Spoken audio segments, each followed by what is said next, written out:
Petrol diesel से VAT घटाने के लिए राज्य सरकार के खिलाफ भारतीय जनता पार्टी ने मोर्चा खोल दिया है। प्रदेश के सभी जिलों में बीजेपी ने चक्का जाम कर प्रदर्शन किया।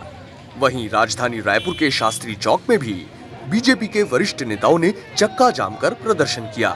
इस दौरान भाजपा प्रदेश अध्यक्ष विष्णुदेव साय, सांसद सुनील सोनी, पूर्व मंत्री व विधायक बृजमोहन अग्रवाल, श्रीचंद सुंदरानी सहित बीजेपी के वरिष्ठ नेता मौजूद थे। प्रदेशाध्यक्ष विष्णुदेव साय ने कांग्रेस सरकार पर निशाना साधा।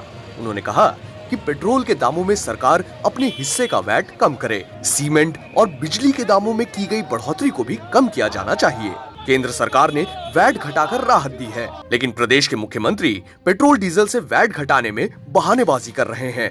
आज छत्तीसगढ़ भारतीय जनता पार्टी के आह्वान पर हर जिला मुख्यालय में 2 घंटे का चक्का जाम का आयोजन हुआ है और इस चक्का जाम के माध्यम से हमारी पार्टी यहाँ की निरंकुश तानाशाह और लबरा सरकार को ये चेताना चाहती है कि केंद्र सरकार कई दिनों पहले अपना वेट कम कर चुकी है, 10 रुपया प्रति लीटर डीजल में और 5 रुपया प्रति लीटर पेट्रोल में।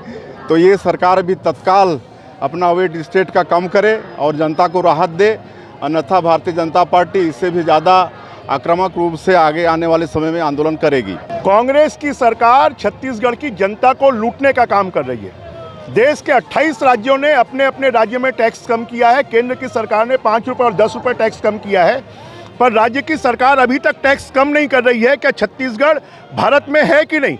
अगर भारत में है तो यहाँ पर टैक्स कम क्यों नहीं किया जा रहा है? क्योंकि छत्तीसगढ़ की सरकार वैध और अवैध तरीके से लूटने का काम जनता को कर रही है। इसके विरोध में हम आज यहाँ पर चक्का जाम कर रहे हैं और आने वाले समय पर यह सरकार नहीं चेतेगी तो और भी उग्र आंदोलन करेंगे। भाजपा द्वारा प्रदर्शन किया जा रहा है जिसमें पुलिस व्यवस्था लगी हुई है, इनको हटाने का प्रयास किया जा रहा है। चक्का जाम फिलहाल तो अभी चक्का जाम जो कर रहे हैं उससे हटाने का प्रयास किया जा रहा है ताकि आवागमन सुचारू हो सके, बाद में अग्रिम वैधानिक कार्रवाई की जाएगी।